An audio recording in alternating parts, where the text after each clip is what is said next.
In a sense, to use the computer metaphor, habit 1 is the awareness you are the programmer. Habit 2 is where you write the program. Habit 3 is where you run it. You execute around it. The third habit is put first things first. I'm going to try to teach an entirely new paradigm in the field of time management. Essentially, it is a paradigm or a way of thinking which focuses on relationships rather than schedules.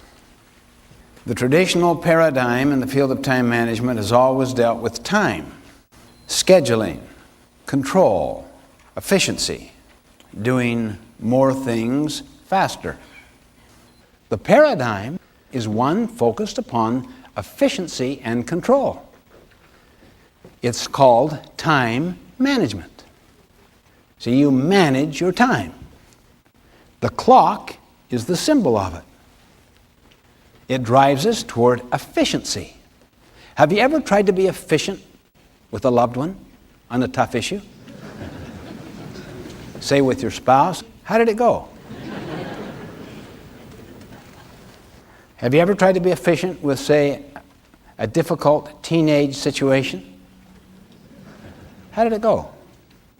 You see, right off the bat, you and I know how foolish it is. But look at the paradigm that drives it. So what do? When it doesn't work, what do? We try to do it better, more efficiently. We try to be nicer. We try to be more positive. But the underlying paradigm, which is not questioned, of control and efficiency, and that we're right and the other is wrong, turns people into a thing. The paradigm I'm trying to teach today is one of a compass, based upon the sense of focusing upon the first things in our lives. And they are always relationships. The older one becomes, and the wider and deeper the perspective of a person's life is, the more relationships become the supreme thing. And the essence of all effectiveness basically deals with people, with relationships. But these are governed by a moral sense of principles, of what is right and what is wrong, and of integrity around those. I'm asking for sufficient openness and humility to just get into this pair of glasses, this frame of reference, this new paradigm, this new map, based upon relationships, not schedules, based upon principles, not values, based upon leadership first, then management, based upon a compass, and then the clock. Let me show you a practical way of doing this. Would everyone write down on your paper, what to you are the first things? What are the first things to you? What are the most supremely important things of your life? Things speaking in a generic sense, people, relationships, family, health, integrity.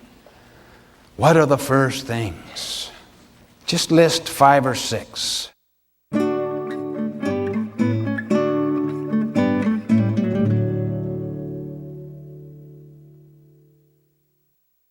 Now prioritize them.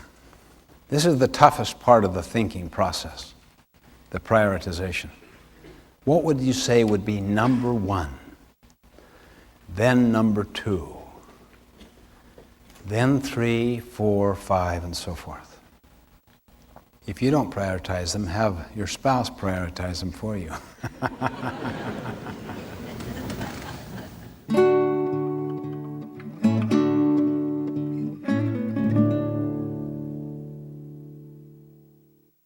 Now, I want you to answer these 2 questions. I want you to think of one activity that you absolutely know that if you did it superbly well and consistently would produce marvelous results in your personal life. Then do the same thing for your professional or work life.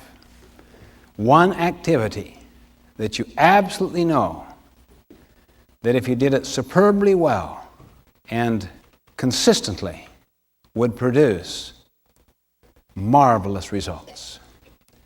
In other words, help to secure those first things you've identified. One activity under your personal, one activity under your work or professional life.